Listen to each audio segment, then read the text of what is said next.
हाँ जी। तो अपनी ऑनलाइन क्लास में एक बार फिर से आपका स्वागत है। हमने मेवाड़ का इतिहास शुरू कर रखा था और मेवाड़ के इतिहास में कुछ राजा पढ़े थे। शुरुआत के अंदर हमने क्लास में पढ़े थे, बापा रावल के बारे में पढ़ा था, अल्लठ के बारे में पढ़ा था, जेतर सिंह के बारे में पढ़ा था। फिर हमने एक क्लास में रतन सिंह और हमीर के बारे में पढ़ा था। एक क्लास में फिर हमने लाखा के और मोकल के बारे में पढ़ा था। आज हम आगे पढ़ेंगे कुंभा के बारे में। मोकल का बेटा था कुंभा, उसके बारे में पढ़ेंगे। लेकिन मैंने बताया था आपको कि पिछली क्लास का रिवीजन करना उतना ही ज्यादा जरूरी है। तो हम पहले थोड़ा सा पीछे वाला रिवीजन कर ले कि हमने जो लाखा और हमीर के बारे में जस्ट लास्ट क्लास वाला एक रिवीजन करवा देता हूँ, बाकी वाले तो आपने किए ही होंगे। वो थोड़ी थोड़ी बातें बता देता हूँ कि लाखा और हमीर के बारे में क्या क्या बातें थी। सॉरी, लाखा और मोकल के बारे में, है ना। तो लाखा के बारे में तो मैंने सिंपल सिंपल चार बातें बताई थी कि एक तो उसके टाइम में जावर जो जगह थी वहां पर चांदी निकलनी शुरू हो गई थी, वहां पे सिल्वर निकलनी शुरू हो गई थी। इसका मतलब है वहां की आर्थिक स्थिति सुधर गई थी। एक मैंने बताया था कि उदयपुर के पास में गांव पड़ता है पिछोली, और पिछोली में बंजारे ने एक झील बनवाई, इसलिए झील का नाम हो गया पिछोला। पिछोला झील बनवाई थी, किसने बनवाई थी? तो बताया था एक बंजारे ने बनवाई थी। और एक बताया था कि इसके पास एक चबूतरा बना हुआ है, और वो चबूतरा किसका है? तो हमने पढ़ा था कि नटनी का चबूतरा है।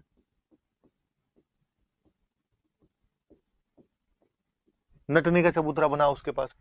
फिर हमने और लाखा के बारे में पढ़ा था कि एक कोई बंदा था कुंभा हाड़ा, और वो नकली बूंदी की रक्षा करते हुए शहीद हो गया था। कहानी सुनाई थी मैंने, आपको याद ही होगी। फिर एक पढ़ा था कि लाखा के बुढ़ापे में जाके मारवाड़ की राजकुमारी से एक शादी हुई थी। मारवाड़ की राजकुमारी का नाम था हंसाबाई। हंसाबाई के साथ शादी हुई थी। उस टाइम ऐसी प्रतिज्ञा की गई थी लाखा के एक बेटे थे चुंडा के द्वारा कि अगला राजा मैं नहीं बनूंगा, बल्कि अगला राजा जो हंसाबाई का बेटा होगा उसको बनाया जाएगा। इसलिए वो जो सौतेले बेटे, बाद में मोकल हुआ, जो सौतेला भाई था चुंडा का, तो मोकल को बाद में राजा बनाया गया था। और चुंडा ने प्रतिज्ञा की थी, इसलिए चुंडा को हमने मेवाड़ का भीष्म कहना शुरू कर दिया कि मेवाड़ के भीष्म। मैंने और बताया था कि चुंडा को बाद में मेवाड़ का सबसे प्रमुख ठिकाना दिया गया था सलुम्बर। और इसमें मैंने कई बात बताई थी कि सलुम्बर का जो सामंत होगा वो हमेशा राजा के राज तिलक में भाग लेगा, मतलब राज तिलक वही करेगा, वो बताएगा किसको राजा बनना है। सलुम्बर का सामंत जो होगा वो हमेशा मेवाड़ की सेना का कमांडर इन चीफ होगा, या और आप अच्छे शब्दों में कहो तो वो हमेशा सेना की हरावल में रहेगा। सेना का जो अगला भाग होता है उसको बोलते हैं हरावल, और जो पीछे वाली टुकड़ी होती है उसको बोलते हैं चंदावल। वो मैंने बताई थी आपको। सलुम्बर का जो सामंत होगा वो राणा जी के साथ साथ सभी डॉक्यूमेंट पे साइन करेगा। सलुम्बर का जो सामंत होगा वो जब राणा जी नहीं होंगे उस समय राजधानी का केयर टेकर होगा, एक तरीके से राजधानी को संभालेगा। और मैंने बताया था कि मेवाड़ में 16 प्रथम श्रेणी ठिकाने हुआ करते थे, उनमें सबसे बड़ा सलुम्बर था। तो चुंडा के वंशजों को सलुम्बर तो दिया ही गया था, और सबसे अधिक ठिकाने भी उनके पास थे। सलुम्बर सहित 4 ठिकाने उनके पास थे। सलुम्बर तो बता ही दिया था, और मैंने 3 और बताए थे आपको कौन कौन से थे कि इनको आमेट दिया गया था, राजसमंद में एक जगह पड़ती है, एक चित्तौड़ में जगह पड़ती है बेगू, वो दिया गया था। और एक आपके राजसमंद में एक जगह और पड़ती देवगढ़, वो दिया गया था। मैंने बताया था कि सवाल ये बन सकता है अपने कि मेवाड़ के प्रशासन में सलुम्बर का महत्व बताइए। तो ये सारी चीजें अपने को बतानी। लाखा के बारे में कुल मिला के 4 बातें। जावर में चांदी, पिछोला झील बंजारे ने, उसके पास नटने का चबूतरा, नकली बूंदी की रक्षा करते हुए कुंभहाड़ा शहीद हो गया था, और हंसाबाई के साथ शादी हुई। तब उसके बेटे चुंडा ने प्रतिज्ञा की कि अगला राजा वो नहीं बनेगा, इसलिए हम उसको मेवाड़ का भीष्म कहते हैं। फिर उसको सबसे बड़ा ठिकाना सलुम्बर दिया गया। सारे ठिकाने 16 थे, इनमें सबसे ज्यादा 4 चुंडा के वंशजों के पास थे। सलुम्बर वाले हमेशा कोरोनेशन में भाग लेते, सलुम्बर वाले हमेशा कमांडर इन चीफ हुआ करते थे, सलुम्बर वाले हमेशा साइन क्या करते थे, और सलुम्बर वाले हमेशा कैपिटल को संभाला करते थे। लाखा के बारे में इतनी बात है, बस लाखा इतनी देर में रिवीजन हो सकता है आपका। अब इसके बाद में एक राजा हमने और पढ़ा था मोकल, तो मोकल के बारे में पढ़ लेते हैं अपन।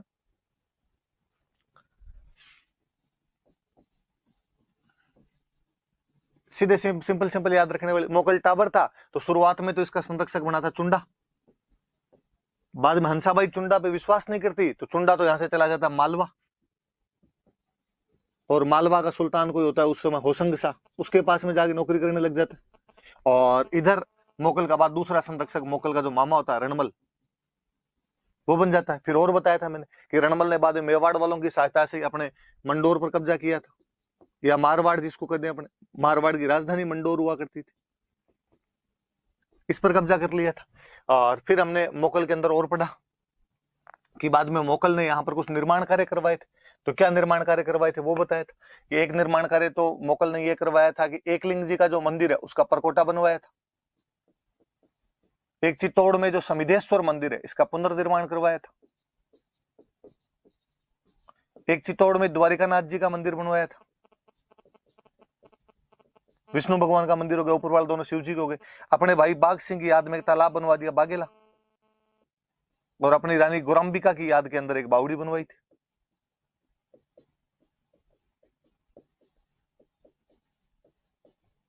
एक बावड़ी का निर्माण करवा दिया था इस समिधेश्वर मंदिर की। मैंने कई बातें और बताई थी कि बीच के अंदर जब यहाँ चित्तौड़ में राजा हुआ करते थे शक्ति कुमार, उस समय मालवा का राजा था मुंज।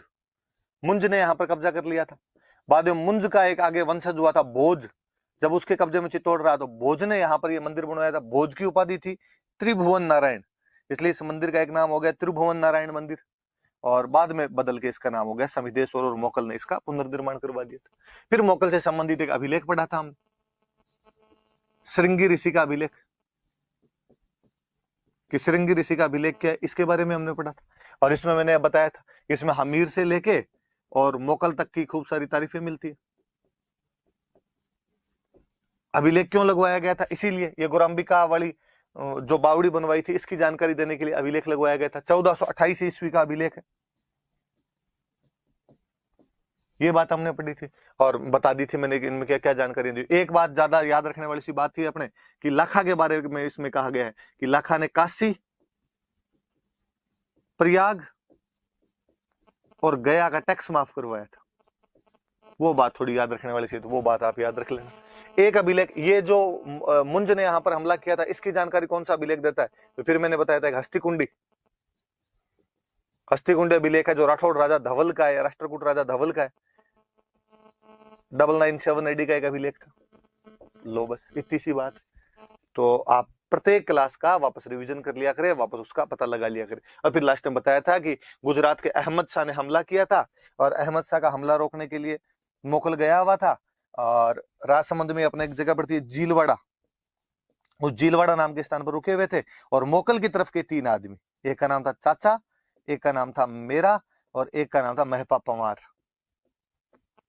ये मोकल को मार देते हैं। मोकल का बेटा कुंभा वहां से भाग जाता है, और मोकल की जो एक रानी थी कमलावती, उसने दूसरे दिन अहमद शाह का सामना किया था, और अहमद शाह को वहां से वापस लौटना पड़ गया। इतनी जानकारी, इतनी बातें पढ़ी थी। आज अपने अगला राजा पढ़ेंगे, और अगला राजा अपने कौन है? तो अगला राजा ये आपके लिखा हुआ कुंभा। भारतीय इतिहास में उस समय सबसे महत्वपूर्ण कोई राजा हुआ था तो कुंभा हुआ था। तो कुंभा के बारे में आप नोटिस भी करना, आप पुराने पेपर देखना, और ये तो वैसे ही करना। मैं बता रहा हूं कि आप जब ये तैयारी शुरू कर रहे हैं तो आपके पास में प्री के और मेंस के दोनों के पुराने पेपर होने चाहिए। और आप जब भी कोई टॉपिक हो जाए, खत्म हो जाए, तो उससे संबंधित क्वेश्चन देखा करो, क्या सवाल पूछा हुआ इससे। उसे देखो, 2 चीजें होती है। एक तो अपने को यह पता चलता है कि क्या पढ़ना है और क्या नहीं पढ़ना है। कई बार अपने फालतू में धूल में लठ मार रहे होते हैं, इधर उधर की दूसरी चीजें पढ़ रहे होते हैं। और एक दूसरा, जब आपके नोट्स में से, आपकी बुक में से, जो कोई सोर्स आप पढ़ रहे हो वहां से जब कोई क्वेश्चन निकल के सामने आता है, आपके पढ़े हुए में से कोई क्वेश्चन आप पुराना देखते हो, तो आपका कॉन्फिडेंस बढ़ता है, और आपको लगता है यार हाँ ये सवाल मैं कर सकता हूँ, ये मुझे आता है। आपका टीचर पे कॉन्फिडेंस बढ़ता है, आपको लगता है कि नहीं यार ये पढ़ा रहा है, ये थोड़ा ठीक तो है। वरना हमेशा अपने मन में डाउट रहता है कि यार ये मास्टर बता तो रहा है, ये बात सही होगी या नहीं होगी, पर बाद में लगता है कि नहीं यार ये इन्होंने बताई थी, ये बात इस प्रकार से यहाँ पर आई हुई।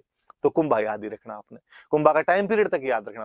बाकी मैंने कहा था सन याद नहीं रखने, पर कुछ कुछ जो इंपॉर्टेंट होंगे मैं बता दूंगा, ये देख लो आप। लगभग 35 साल शासन किया था। 1433 से लेके 1468 के बीच का जो शासनकाल है, 1433 से लेके 1468 तक उसका जो रूलिंग पीरियड रहा था, वो अपने याद रखने वाली सी बात। कुंभा के बारे में कुछ ही पूछ ले। मुझे याद है 2012 के मेंस में उन्होंने क्वेश्चन पूछ लिया था कि कुंभा के पापा का नाम क्या था। अभी यूं तो अक्सर हम देखते हैं कि यार राजा महाराजाओं के माँ बाप के नाम याद करने लग जाऊं तो कितने होते हैं, पर अपने सबके याद नहीं करने, पर कुंभा जैसा कोई महत्वपूर्ण राजा हो उसके तो याद करने पड़ते ही है। तो कुंभा के पापा का नाम क्या था? अभी बार बार हम पढ़ ही रहे हैं, मोकल। अब पापा का याद करो, फिर मम्मी को क्यों छोड़ो पीछे, मम्मी का याद कर लो। तो मम्मी का नाम था सौभाग्यवती परमार। सौभाग्यवती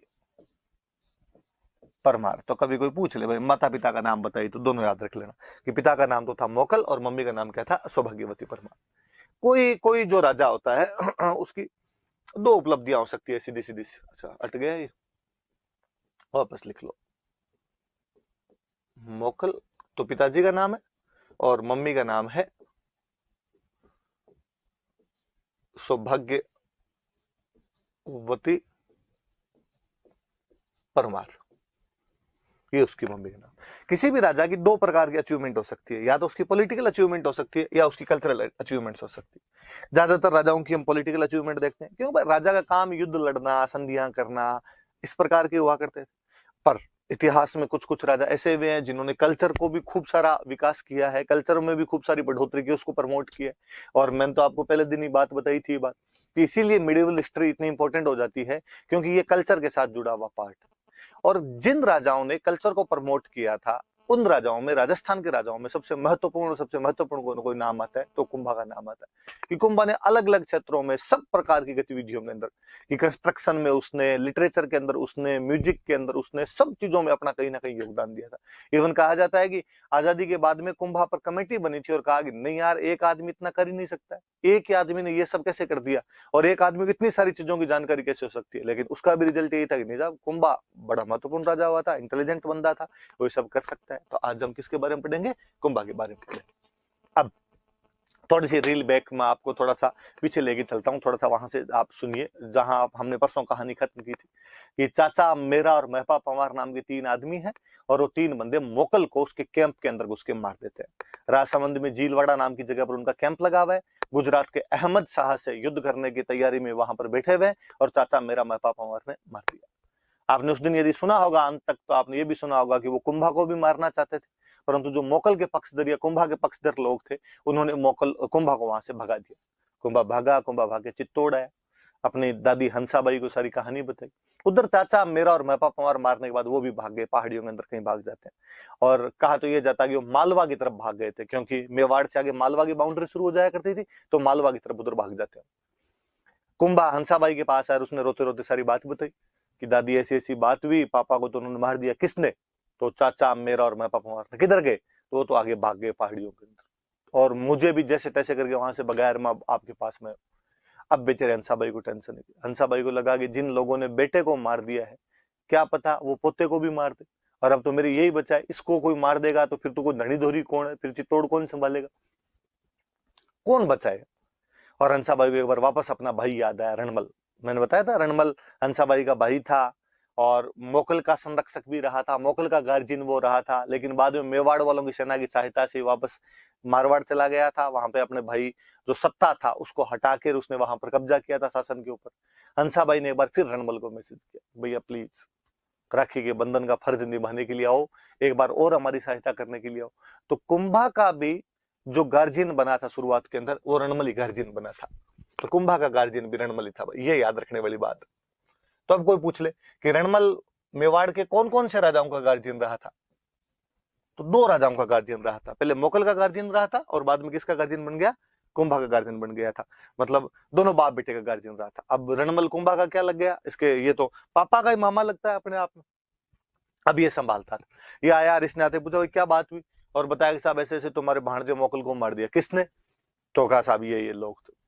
और रणमल अपने साथ में अपने साथियों को लेके आया था। रणमल ने कहा लिस्ट बनाओ, चुन चुन के मारेंगे। और कहते रणमल ने पता लगाया, और पता लगा कि वो चाचा और मेरा दोनों को मार दिया था, भीलों की सहायता से। भीलों ने सहायता की थी। तो यहाँ से मेरे कहने का मतलब ये है कि हम आगे तक जो महाराणा प्रताप है उसके बाद में भी आगे पढ़ेंगे, तो हम कहीं ना कहीं पढ़ेंगे कि जो भील थे उन्होंने हमेशा मेवाड़ वालों की सहायता की थी। तो रणबली भी वहां पे भीलों की सहायता लेता है। ये भीलों के क्षेत्र में कहीं पे छुपे हुए थे, और चाचा और मेरा दोनों को मार दिया था। हालांकि यहां से महपा पंवार जो था, और एक बंदा और था एक्का, ये दोनों यहां से भाग के मालवा चले गए थे। और मालवा का उस टाइम सुल्तान हुआ करता था महमूद खिलजी, या आपका दो महमूद खिलजी फर्स्ट। ये दोनों भाग के मालवा के सुल्तान के पास चले गए, कहा हमें शरण दे, और मालवा के सुल्तान ने इन दोनों को शरण दे दी थी। तो आप ये थोड़ा सा याद रखना कि रणमल वहां से आता है, रणमल चाचा और मेरा को मार देता है, लेकिन महपा पंवार और एका नाम के दो आदमी थे, वो मालवा के सुल्तान महमूद खिलजी फर्स्ट के पास चले गए थे, उसने उनको पॉलिटिकल असाइलम दे दी थी, उनको अपने पास में वहां पर रख लिया था। किसको? महपा पंवार और एका को। किसने? महमूद खिलजी फर्स्ट ने। कहाँ का सुल्तान है? मालवा का सुल्तान। अब इसका मतलब मालवा वालों के साथ में कहीं ना कहीं पंगा हो जाएगा। अब इनको चाचा मेरा को और इनको तो मार दिया। चाचा मेरा को मारने के बाद में रणमल हंसाबाई के पास गया और रणमल ने हंसाबाई को जाकर, दीदी मैंने वो मार दिए उनको, तो अब आपको तो मैं जाऊं। हंसाबाई बेचारी डरी हुई थी। वही बात है, दूध का जला हुआ छाछ भी फूंक फूंक कर पीता है। उसने कहा देख भाई, तू पिछली बार भी आया था और मोकल के लिए तुमने खूब सारा काम ही किया था, लेकिन तू गया और तेरे जाते मोकल को मार दिया। इस बार भी तू आया, धन्यवाद तेरा, तूने कुंभा के लिए इतना सब कुछ किया, पर तू जाएगा और तेरे जाते ही वो कहीं आगे वापस कुंभा को मार दे। थोड़े दिन और रुक जा तो यहाँ पे तू। रणमल ने कहा दीदी आप इतना कह रहे हो तो थोड़े दिन में और रुक जाता हूँ यहाँ पे। और कहते रणमल वहीं रुक गया और रणमल ने अपने जो बाकी भाई बेटे थे उन सबको भी बुला लिया और बुला कर भाई यही है जो अपने को यहाँ की व्यवस्था पूरी देखनी पड़ेगी। अब वहां मेवाड़ के अंदर रणमल का जो इन्फ्लुएंस था वो बढ़ने लग जाता है, रणमल का जो प्रभाव था वो बढ़ने लग जाता है। मैंने और बताया था रणमल मारवाड़ का था, मारवाड़ वाले राठौड़ थे। इसका मतलब अब वहां पे किसका इन्फ्लुएंस बढ़ने लग गया था? राठौड़ों का इन्फ्लुएंस बढ़ने लग गया था। और जबकि मेवाड़ वाले खुद कौन थे? गोहिल, और गोहिलों में भी कौन से गोहिल? सिसोदा वाले गोहिल थे, तो सिसोदिया थे। तो अब वहां पे मेवाड़ में साफ साफ दो गुट बन गए। मेवाड़ के अंदर दो गुट बन गए, एक गुट बन गया राठौड़ों का और एक गुट बन गया सिसोदियों का।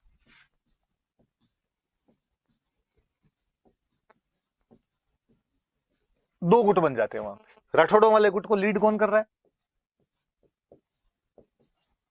रणमल। सिसोदियों वाले गुट को लीड कर रहा था राघव देव।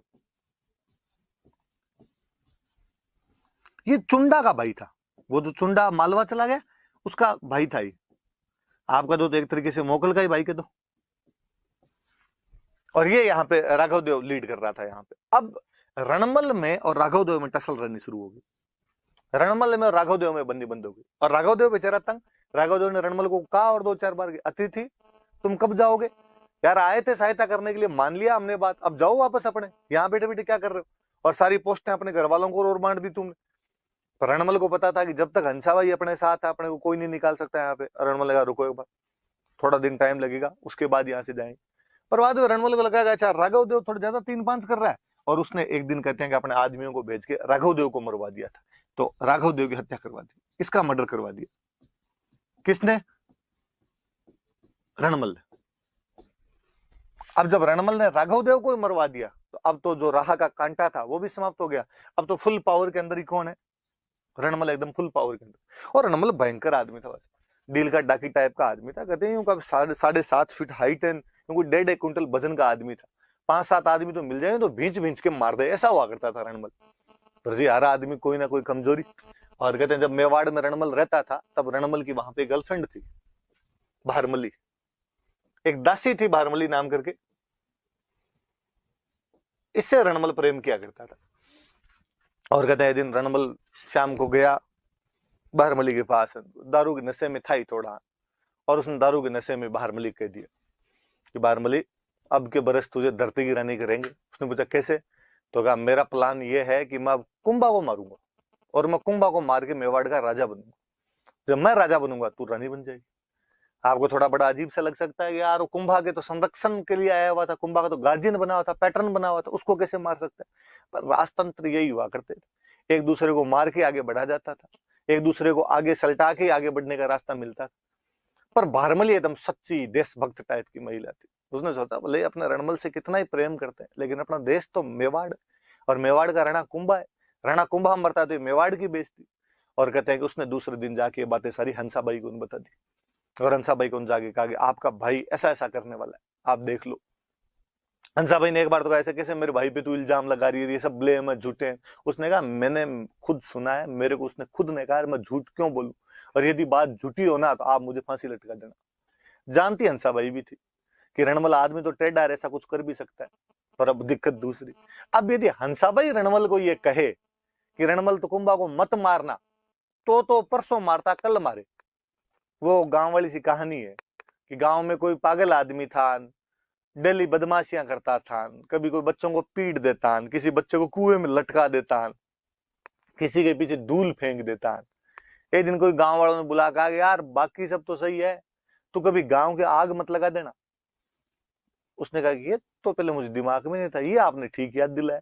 तो मारवाड़ी के अंदर अपने तो कहावत थी कि काला काला गांव मत बाल जे, क्या मैं भलो चेता हूँ। इस बार आपने ठीक याद दिलाया, इस बार मैं ये तो कर ही दूंगा। तब रणमल को कह दे मत मारना, तब तो पक्का ही मारे। अब बेचारे हंसाबाई क्या करे? तो हंसाबाई को याद आया चुंडा। जो चुंडा कभी हंसाबाई के डाउट करने की वजह से मालवा चला गया था, जो चुंडा मोकल का संरक्षक बना था, जो चुंडा मेवाड़ का भीष्म है, जो मालवा के अंदर वहां नौकरी कर रहा है, वो याद है। और हंसाबाई ने चुंडा के पास मैसेज किया कि चुंडा जी, अब ऐसी भी क्या नाराजगी है, कितने दिन हो गए आपको गए हुए, जहां बर्तन साथ रहते हैं वहां आपस में खटकते ही हैं, लड़ाइयां किसके घर में नहीं होती। मैं तो उल्टी आपकी सौतेली माँ हूं, लोग तो वैसे इल्जाम लगाते हैं कि सौतेली माँ इसलिए घर से भगा दिया, अब आपको आ जाना चाहिए, जो बातें हुई कहा सुनी हुई उन सबको छोड़ दिया जाना चाहिए। चुंडा बेचारा खुद भी तंग आया हुआ था, मालवा में नौकरी करता करता वहां पे। चुंडा ने हाथों हाथ वापस मैसेज किया कि आना कब है आप, तो ये बताओ। तुम तो सवेरी वाली गाड़ी से ही आ जाओ। अगले दिन भाई चुंडा वापस आ गया यहाँ पे। चुंडा वापस आया, चुंडा ने आगे पूछा भाई क्या बात हुई। चुंडा को पूरी बात तोल के बताएगी कि साहब ऐसे ऐसे आप गए, आपके जाने के बाद हमने रणमल को बुलाया, रणमल थोड़े दिन यहाँ रहा, उसके बाद वापस चला गया, लेकिन चाचा मेरा और महपाप ने मोकल को मार दिया। हमने उसके बाद रणमल को वापस बुलाया, रणमल ने हालांकि चाचा और मेरा को तो मार दिया, लेकिन रणमल यहीं जम गया। राघव देव जी ने जब विरोध किया तो इसने राघव देव जी को भी मार दिया। और अब ऐसी खबरें हमने इसे सुना है, पक्के प्रूफ के साथ हमने सुना है कि ये कुंभा को मार के मेवाड़ का राणा बनना चाहता है, मेवाड़ का शासन अपने पास में लेना चाहता है। सुंडा ने कहा ऐसे कैसे, हमारे बाप दादों की बपोती है, ये हमारा राज्य, ऐसे कौन कैसे कब्जा कर सकता है, तो क्या किया जाए। तो रणमल कुंभा को मारे, इससे पहले रणमल को ही मार दिया जाए। अब रणमल को मारे कौन। रणमल मैंने जो बताया भयंकर लंबा चौड़ा आदमी था, डाकी टाइप का आदमी था, और यूं सीधा सामने जाके उसके मारे तो वो पीट पीट के मार दे। तो कहा क्या किया जाए, कोई युक्ति बिढ़ाई जाए। एक बार वापस बारमली को कहा गया कि बारमली तेरे को एक और काम करना पड़ेगा। बारमली ने कहा बताओ। का आज जब रणमल शाम को आए तो तुम उसको दारू पिला के टल्ली कर देना, और जब नशे के अंदर होगा तो हम उसको मार लेंगे। बारमली ने कहा कि देखो वैसे तो मैं रणमल जी से टूट के मोहब्बत करती हूँ, पर आप कह रहे हो तो देश के लिए इतना कर ही दूंगी। और कहते हैं उस दिन रणमल जब शाम को गया, रणमल गया तो उसने बारमली कहा खाना वाना लगा दे। बारमली ने कहा डेली डेली क्या बाहर से पी के आते हो, कभी तो मेरे साथ भी तो पैक लगाने चाहिए। रणमल ने कहा तो इतनी रोमांटिक पहले लगी नहीं थी कभी, ला तू तो लाज पैक तो लेके आ तू अपने। बारमली से 2-1 पैक लिए, फिर रणमल ने कहा अब तो खाना लगा दे।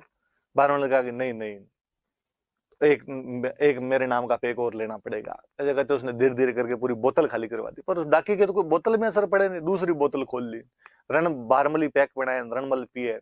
फाइनली रणमल पीता पीता नशा तो अपना असर दिखाए जी, शराब तो असर दिखाए, और रणमल वहीं चारपाई पे अचेत होगी गिर गया एकदम। और जैसे अचेत होगी गिरा, बारमली ने आसपास जो खड़े थे उनको बुलाया, सिसोदिया जो खड़े थे उनको बुलाया भाई आ जाओ, और ये यहाँ पे रणमल अचेत हो गया। पर अब पास में तो भी डर लगे, और लगे कि ये दारू पिया हुआ खड़ा हो गया तो भी मार देगा। तो कहते हैं रणमल को चारपाई पे बांध दिया गया था। रणमल को बांधा चारपाई पे, हाथ और पैर बांधे उसका, फिर एक आदमी चाकू लेके छाती पे बैठा और उसने छाती छाती पे चाकू मार। पर कहते हैं रणमल को जैसे चाकू लगे थे उसको होश आ गया था, और वो समेत चारपाई जो आदमी ऊपर बैठा उसको लेके खड़ा हो गया था, और उसको दीवार के भिड़ा के मार दिया था। इतना ज्यादा मतलब यूं शक्तिशाली आदमी था रणमल। लेकिन इतने वो खूब सारे लोग थे, कोई तलवारों से कोई भाले से पड़ा, रणमल को मार दिया। तो रणमल को बारमली की सहायता से मार दिया गया था। कुल मिला के बारमली रणमल के साथ में बेवफाई कर गई थी। रणमल का बेटा था जोधा। जोधा जो आगे हम पढ़ेंगे, जिन्होंने जोधपुर की स्थापना की थी, वो वही मेवाड़ के अंदर था। और वो क्यों, उसके बाकी भाई उसके अंकल सारे वहीं रहते। मैंने आपको बताया था कि रणमल ने अपने भाइयों को, अपने बेटों को, भतीजों को, सबको वहीं बुला लिया था। वो कहीं नीचे किसी दूसरे महल के अंदर कह रहे हैं, उस दिन कोई संगीत वंगीत का कार्यक्रम था और उसमें संगीत सुन रहे थे, टांग पे टांग देके वहां बैठे हुए थे। और हो क्यों ना, बाप की दी टूटी बोलती है, तो वहां आराम से मजे करते थे। पर कहते हैं कि जो वहां पे संगीतकार था, जो गीत वगैरह गा रहा था, उसको इस बात का पता चला कि साहब ऐसे ऐसे रणमल जी को वहां पर मार दिया है।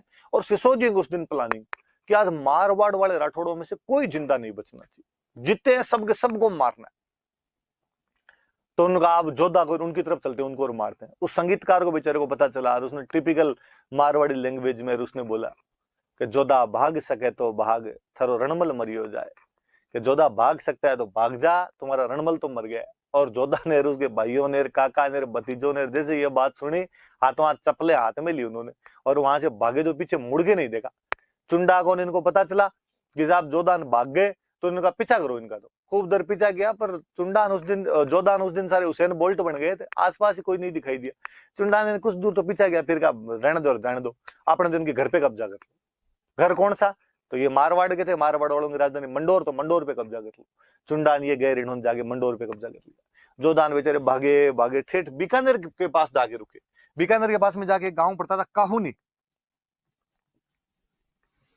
उस काहुनी नाम के गांव के अंदर जाके शरण ली। वहां पीछे मुड़ के देखा कोई आ तो नहीं रहा है, नहीं आ रहा है, तो वहां जाके रुके। अब स्थिति समझ में आएगी, इतने दिन अपने मेवाड़ में नेतागिरी कर रहे थे, पापा की वजह से पापा को वहां पे मार दिया तो मेवाड़ की नेतागिरी खत्म।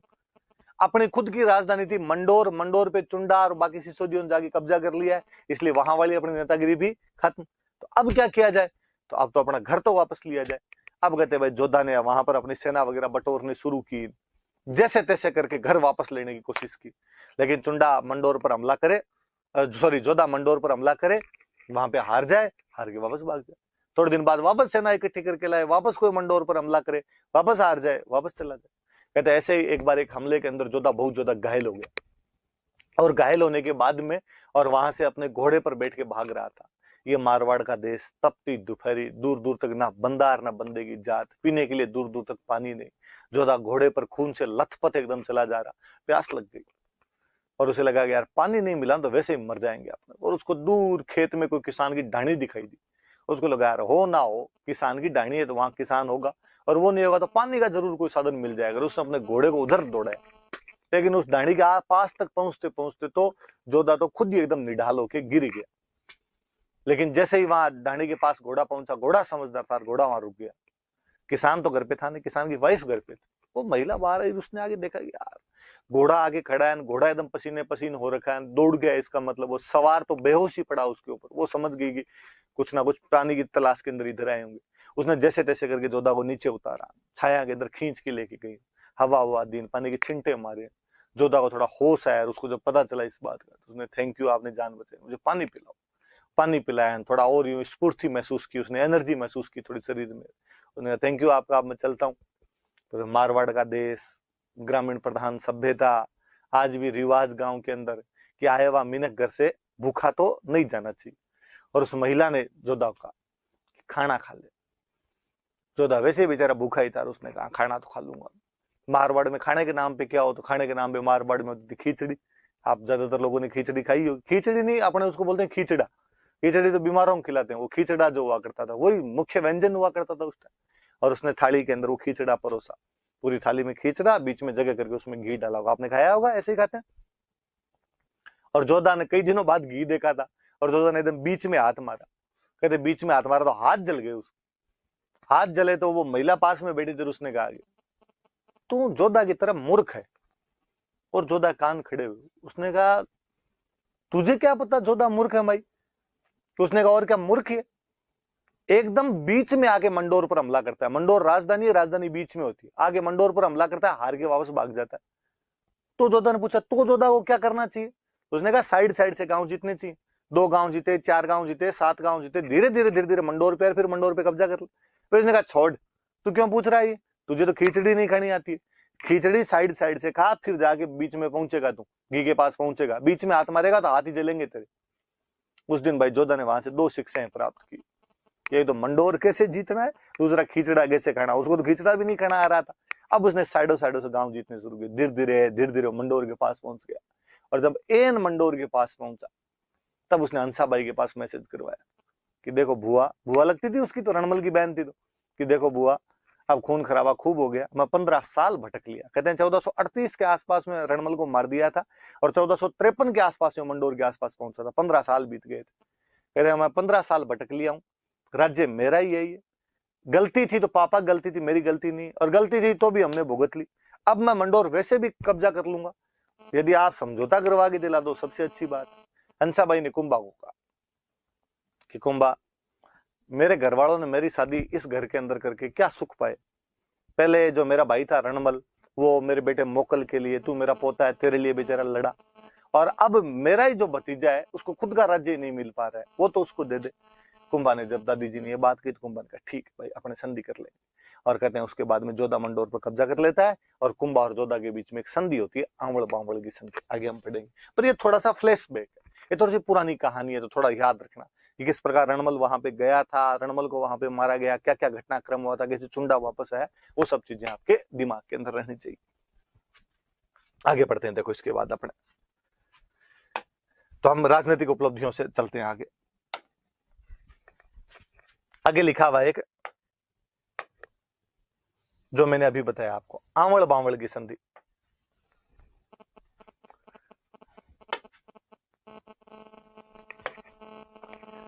ये आंवल बांवल, ये आपके कुंभा और जोधा के बीच की संधि है। तो ध्यान रखना किस किस के बीच में हुई, कि कुंभा प्लस जोधा। कब हुई, तो 1453। क्या कहा गया इस संधि में, तो इस संधि के अंदर कहा गया कि मंडोर पर आज के बाद अब जोधा कब्जा हम छोड़ देंगे।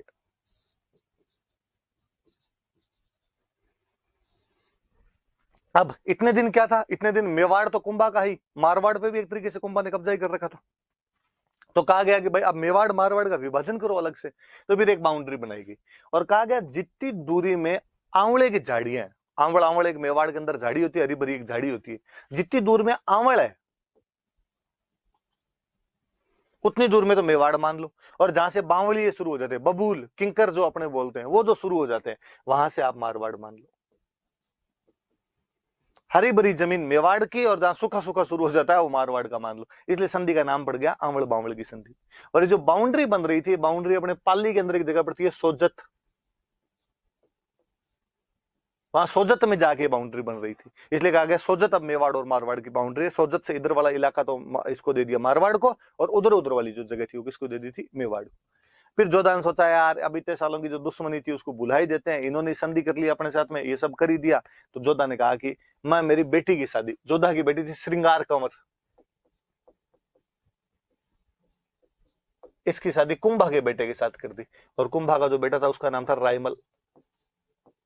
तो दुश्मनी बुलाने के लिए पहले अक्सर ये सबसे अच्छा उपाय होता था कि आपस में शादी ब्याह वापस कर लो, रिश्तेदारियां कर लो, तो पुरानी जो दुश्मनी होती थी वो टूट जाया करती थी। तो जोधा ने अपनी बेटी श्रृंगार कंवर की शादी किसके साथ में कर दी, रायमल, रायमल जो कुंभा का बेटा था उसके साथ में कर दी। तो मेवाड़ और मारवाड़ के रिलेशन कैसे आपस में सही हुए वो याद रखना आप। तो कौन सी संधि है वो, आंवल बांवल की संधि। कब हुई है, 1453, 1453। किस किस के बीच में, कुंभा प्लस जोधा। क्या कहा गया कि आज के बाद मंडोर किसका है, जोधा का। आंवल बांवल की संधि इसलिए कहते हैं जहां तक हरी भरी जमीन है, आंवले जैसी आंवले की झाड़ियों वाली जमीन है वो मेवाड़ की, जहां से बावड़िया बबूल शुरू होते हैं वो मारवाड़ का। बाउंड्री बीच में किसको बनाएगी, सोजत को, पाली के अंदर जगह पड़ती है। और जोधा की बेटी श्रृंगार कंवर की शादी किसके साथ में कर दी गई, कुंभा के बेटे रायमल के साथ में, ताकि दुश्मनी खत्म हो जाए। आप ये भी देखो, इससे ना कुंभा की डिप्लोमेसी भी झलकती है। कुंभा कहीं ना कहीं डिप्लोमेट आदमी है, वो ये समझता है कि यार पड़ोसियों के साथ में ज्यादा लंबे समय तक लड़ाई जारी नहीं रखनी चाहिए, पड़ोसियों के साथ में संबंध अच्छे होने चाहिए। मेवाड़ का पड़ोसी कौन, मारवाड़, फिर रिश्तेदार और थे, इसलिए इनके साथ वापस अपने दोस्ती कर ली जाए। तो यहाँ पे कुंभा इनके साथ में दोस्ती कर लेता है। तो कुंभा की पॉलिटिकल अचीवमेंट जो पढ़ रहे थे उसके अंदर एक तो ये मेवाड़ मारवाड़ का चूंकि थोड़ा फ्लैशबैक चल रहा था इसलिए मैंने वहां से बताया, इसलिए बात सामने आ गई। अब आगे बढ़ते, ये याद रख लेना भाई, ये मैं वापस मिटा रहा हूं इसको। अब एक लिखा हुआ इसके अंदर सारंगपुर का युद्ध। क्या हुआ देखो, मैंने अभी बताया था कि रणमल को वापस बुलाया, रणमल ने आगे चाचा और मेरा को मार दिया क्योंकि वो मोकल के हत्यारे थे। मैंने बताया था महपा पंवार और एका नाम के दो बंदे थे, और वो भाग के मालवा के सुल्तान के पास चले गए, और मालवा का सुल्तान हुआ करता था महमूद खिलजी। महमूद खिलजी, कुंभा ने महमूद खिलजी के पास मैसेज किया कि महमूद खिलजी, ये भाई ये दो जो बंदे तेरे पास बैठे हैं ये मेरे पिता की हत्या में शामिल थे और इनको तू वापस दे। महमूद खिलजी ने मना कर दिया। महमूद खिलजी ने कहा नहीं साहब ये शरणागत है, इन्होंने असाइलम लिए हमारे पास में आगे शरण लिए, और शरण लिए हुए आदमी को वापस नहीं दूंगा मैं। कुंभा ने कहा मैं मारूंगा तेरे को, बाद में इनका तो जो होगा वो देखा जाएगा, तेरे पड़ जाएगी फालतू के अंदर। महमूद खिलजी ने कहा जो हो मैं इनको तो नहीं, इनको अपने पास में रखूंगा। महमूद खिलजी के मन में एक कोई दूसरी बात, कहते ऐसे ही एक कोई महमूद खिलजी का एक विरोधी और था उमर खां, और उस उमर खां को कुंभा ने किसी टाइम में शरण दी थी, इसलिए उसके दिमाग में थी कि तूने मेरे विरोधी उमर खां को शरण दी थी, मैं ले तेरे विरोधियों को शरण दे दूंगा, मैं इसको महपा और एका पवार को, सॉरी महपा पवार और एका को शरण दे दूंगा। इस बात पे कुंभा को गुस्सा आया, कुंभा महमूद खिलजी पर हमला कर देता है। ये मध्य प्रदेश के अंदर एक जगह पड़ती है सारंगपुर, 1437 1437 एडी में युद्ध हुआ। किस किस के बीच में युद्ध हुआ, कुंभा और महमूद खिलजी के। तो याद रखना भाई, ये कोई युद्ध पूछ लेगा आपसे, कुंभा और महमूद खिलजी के बीच में युद्ध हुआ। तो कुंभा और महमूद खिलजी के बीच में कौन सा युद्ध हुआ? तो कुंभा और महमूद खिलजी के बीच सारंगपुर। सारंगपुर कहां पे पड़ता है? तो मध्य प्रदेश में। कब हुआ? तो 1437 में। किस बात को लेकर हुआ? एक तो अपने राज्य का विस्तार करना, साम्राज्यवादी महत्वाकांक्षा, वो तो याद रखनी है। एक ये भी याद रखना है कि महमूद खिलजी ने कुंभा के जो पिता के हत्यारे थे उनको अपने पास में शरण दे दी थी, इस वजह से भी कुंभा नाराज था और उसने ये युद्ध कर लिया था। कुंभा जीत गया। कुंभा जीतता है और जीतने के बाद उसने चित्तौड़ में एक विक्ट्री टावर बनवाया था,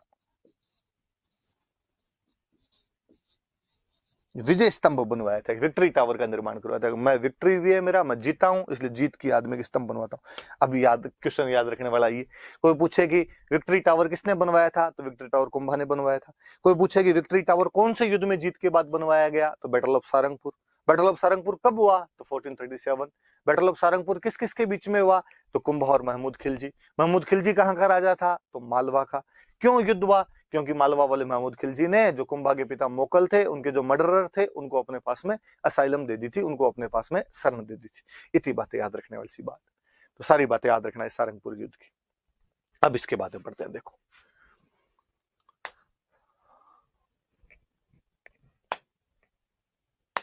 सारी बातें वापस। अब एक थोड़ी सी बात आगे और पढ़ते हैं। इस चंपानेर वाली संधि से पहले मैं एक बात और पढ़ाता हूं आपको। अपने यहाँ पे नागौर में मैंने एक राजा बताया था, पिछले में मैंने बताया था, ऋषि श्रृंगी वाला अभिलेख कहता है कि नागौर में एक राजा था फिरोज खां, और मोकल ने उसको हराया था। फिरोज खां जब मर गया तो फिरोज खां का बेटा राजा बना यहाँ पे शम्स खां।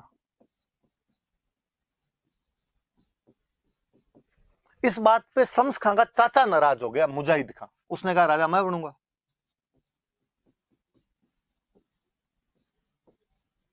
मुजाहिद खां नाराज हो जाता है, और मुजाहिद खान नाराज हुआ और मुजाहिद खान ने शम्स खान को हटा दिया और खुद राजा बन जाता है। कुल मिला के नागौर में एक सक्सेशन स्ट्रगल चल रहा है, उत्तराधिकार का युद्ध चल रहा है। दो लोग लड़ रहे हैं, एक शम्स खां और एक मुजाहिद खान नाम के दो लोग बंदे लड़ रहे हैं।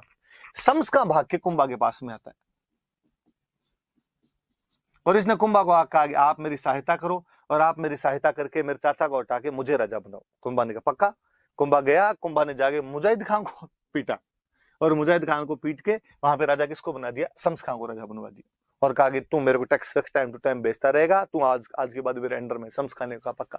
सिंपल कोई क्वेश्चन पूछेगा कि कुंभा ने कहा कि उत्तराधिकार संघर्ष में भाग ले लिया था, सक्सेशन स्ट्रगल में भाग कुंभा पार्टिसिपेट कहां कर लेता है? नागौर। किस किस के बीच में था? शम्स खान और मुजाहिद खान के बीच में। कुंभा सपोर्ट किसको करता है? शम्स खां का। कुंभा विरोध किसका कर देता है? तो मुजाहिद खान। मुजाहिद खान का तो इसने विरोध कर दिया और शम्स खान का इसने क्या कर दिया था? पक्ष ले लिया था, इसका सपोर्ट कर दिया था। अब शम्स खान बन गया। शम्स खान ने बनने के बाद थोड़े दिन तो कुंभा की बात मानी और बाद में कुंभा की बात माननी मना कर दी और इसने शम्स खान ने नागौर का जो किला था उसकी मरम्मत वगैरह करवानी शुरू कर दी। कुंभा गुस्सा है, कुंभा ने वापस सेना भेजी। इस बार शम्स खान को हराया इसने। अब शम्स खान भाग के गया गुजरात के राजा के पास।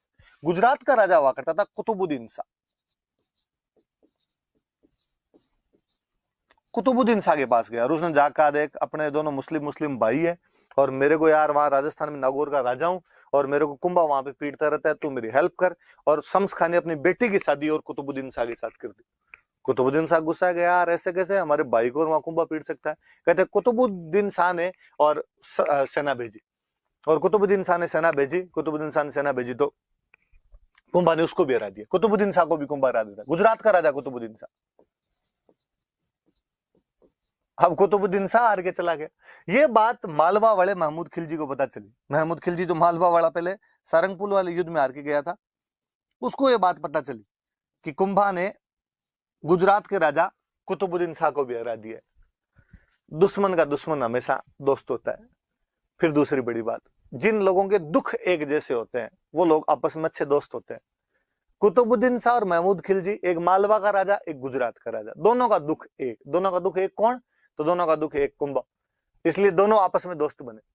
और कुतुबुद्दीन शाह जो था वो महमूद खिलजी जो था, महमूद खिलजी अपना एक बंदा कुतुबुद्दीन शाह के पास भेजता है। कुल मिलाकर महमूद खिलजी कुतुबुद्दीन शाह से बातचीत करता है और उसने कुतुबुद्दीन शाह को जाग कहा कि यार मेरे को, महमूद खिलजी ने कहा, मेरे को कई साल पहले कुंभा ने हरा दिया था।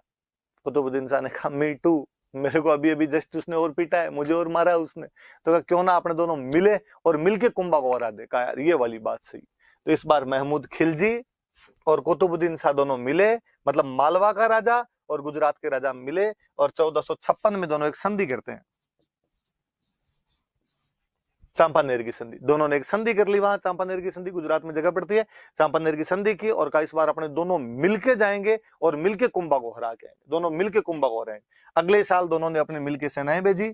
अपने भीलवाड़ा के अंदर एक जगह पड़ती है बदनौर, बदनौर के अंदर युद्ध हुआ। कहते इस युद्ध में कुंभा ने दोनों को मिलके पीटा था, दोनों को एक साथ हराया। कुल मिला के बात यह है कि कुंभा ने मालवा के महमूद खिलजी को अकेले को सारंगपुर के युद्ध में हराया। कुंभा ने उसके बाद में नागौर वाले मुजाहिद खान को हराया, शम्स खां की सहायता की, फिर शम्स खां को हराया, फिर शम्स खां की सहायता करने के लिए कुतुबुद्दीन शाह आया तो उसको हराया, फिर कुतुबुद्दीन शाह और महमूद खिलजी मिलके आए तो उनको और बदनौर वाले युद्ध के अंदर हराया। अब और कहते हैं कि जब उधर से आपके ये महमूद खिलजी आ रहा था, किधर से ये आ रहा है? गुजरात से। आपके गुजरात से जब महमूद खिलजी आ रहा है तो गुजरात से जब राजस्थान में अंदर घुसेंगे तो अपने यहाँ पे राज्य कौन सा पड़ता? सबसे पहले सिरोही। और सिरोही में चौहानों का शासन हुआ करता था। चौहानों की एक ब्रांच थी देवड़ा, और उन देवड़ों का एक राजा था सहसमल। सहसमल देवड़ा एक राजा हुआ करता था, और कुंभा ने सहसमल देवड़ा के कुछ एरिया दबा रखे थे। इसलिए जब कुतुबुद्दीन शाह, गुजरात वाला कुतुबुद्दीन शाह गुजरात से आ रहा था उधर से, तो सिरोही वाला सहसमल देवड़ा उससे मिला। कुतुबुद्दीन शाह ने पूछा भाई हाँ सहसमल बता तू किसकी सहायता करेगा? मैं कुंभा से लड़ने के लिए जा रहा हूँ। उसने कहा साहब आपकी। उसने मेरे खुद के एरिया दबा रखे हैं और मैं आपकी सहायता करूंगा। तो उसने अपनी छोटी मोटी टुकड़ी और सहायता के लिए यहाँ पे भेजी। लेकिन कुंभा कुतुबुद्दीन शाह को हरा देता है। कुतुबुद्दीन शाह जब हार के यहाँ से चला गया तब कुंभा ने पूछा, कह रहे वो कुतुबुद्दीन शाह गुजरात वाला उधर से आ रहा था, तो बीच में चाय नाश्ते किसने करवाए तेरे? तो कहा साहब वो तो सिरोही वाला सहसमल देवड़ा था। इस बार कुंभा ने सहसमल देवड़ा पे सेना भेजी और सहसमल देवड़ा को हरा दिया था। तो उसने सिरोही को, नरसिंह डोडिया नाम का सेनापति था। डोडिया परमारों की एक ब्रांच होती है, आगे पढ़ेंगे हम, याद रखना आप। तो नरसिंह डोडिया को भेजा, नरसिंह डोडिया जाके सहसमल देवड़ा की सेना को हरा के आ जाता, तो सिरोही पर भी कब्जा कर लेते। वापस ध्यान दे लेना आप। अपने पड़ोसी जोधा के साथ में एक संधि करता है, आंवड़ बांवड़ की संधि। इसके द्वारा जोधा को मंडोर वापस दे देता है, सोजत को बाउंड्री बना लेते हैं, और जोधा की बेटी श्रृंगार कंवर की शादी कुंभा के बेटे रैमल के साथ कर देते हैं। 1437 में सारंगपुर के युद्ध में मालवा के महमूद खिलजी को हराता है, क्योंकि इसने मोगल के हत्यारों को शरण दी थी, और इस युद्ध में जीत की याद में विजय स्तंभ का निर्माण करवाते हैं। नागौर में शम्स खां और मुजाहिद खान के बीच का जो सक्सेशन स्ट्रगल है, इसमें पहले शम्स खां का साथ दिया, मुजाहिद खान को हटाया। फिर शम्स खां और कुतुबुद्दीन शाह दोनों मिलकर आए थे। कुतुबुद्दीन शाह गुजरात का राजा था, दोनों मिलकर आए थे, इनको हराया। फिर कुतुबुद्दीन शाह और महमूद खिलजी दोनों एक संधि करते हैं, चांपानेर की संधि। कुंभा खिला 1456 में कि मिलके बांटेंगे इसके राज्य को, पर इन दोनों को एक साथ 1457 में बदनौर के युद्ध में रहा। दोनों किसको? तो आपके महमूद खिलजी मालवा के राजा को और कुतुबुद्दीन शाह गुजरात के राजा को। और सिरोही के अंदर सहसमल देवड़ा राजा था, इसने गुजरात वालों की हेल्प की थी, इसलिए नरसिंह डोडिया को भेज के इसको भी हराया था। कुल मिला के कुंभा अपने टाइम का सबसे शक्तिशाली राजा था उत्तर भारत का। उत्तर भारत में उस समय 3 ही बड़े स्टेट हुआ करते थे, दिल्ली, गुजरात और मालवा। देख लो गुजरात और मालवा वालों को तो कुंभा नचा नचा के मार रहा है कि तुम अकेले आओगे तो अकेले मरोगे, साथ में आओगे तो साथ में मर के जाओगे यहाँ से। और दिल्ली की तो तब इतनी औकात ही नहीं थी कि कुंभा से लड़े। दिल्ली की तो हालत वो थी, आप जब मिडेवल नरेंद्र सर मिडेवल पढ़ाएंगे तब आपको और बताएंगे कि दिल्ली का राज्य तो दिल्ली से पालम तक था, कि दिल्ली से बाहर आता है हवाई अड्डा है पालम, कि बस इतनी दूरी में दिल्ली का राज चल रहा था, बाकी दिल्ली के पास तो कुछ बचा हुआ ही नहीं था अपने आप में। तो दिल्ली वालों की तो औकात ही नहीं थी। 1398 में जब तैमूर ने हमला किया था, उसके बाद तुगलक डायनेस्टी तो नष्ट हो गई थी, सैयद आए थे, उनके पास कुछ ज्यादा ताकतें नहीं थी, इसलिए कुंभा यहाँ पर शक्तिशाली राजा बना हुआ था। देख लो उसने सबको हराया। ये कुंभा की पॉलिटिकल अचीवमेंट है, जितनी हमने पढ़ी वो सारी की सारी। अब हम आगे बढ़ते हैं, देखो